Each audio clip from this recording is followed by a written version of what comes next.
আমরা যদি বইয়ের রিটেনের কথা চিন্তা করি সেখানে আমাদের 40টা কোশ্চেন আসছে, 40টা যদি কোশ্চেন থাকে এখানে আমাদের 3 ঘন্টা দেয়, তাহলে আমি মোটামুটি আসলে আমাদের পার কোশ্চেনের জন্য আসলে কত টাইম পাচ্ছি? পার কোশ্চেনের জন্য আমি 3 মিনিটের মতো টাইম পাচ্ছি। তাই না? 3 মিনিটের মতোই তো পাচ্ছি, তাই তো? আচ্ছা, এখন তুমি আমাকে চিন্তা করো।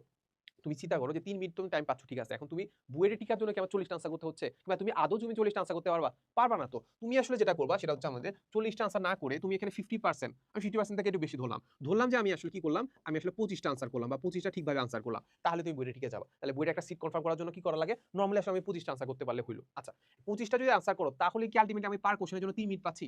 না তো। এর চেয়ে বেশি পাবো। অবশ্যই কি বেশি পাবো। এই হচ্ছে কথা। এখন আবার তুমি আরেকটা জিনিস চিন্তা করো।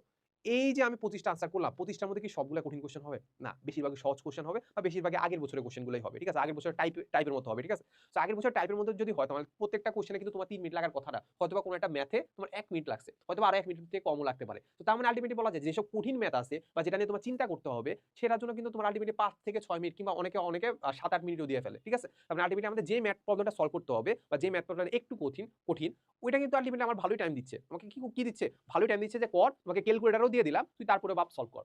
এই ব্যাপারটা হচ্ছে কথা।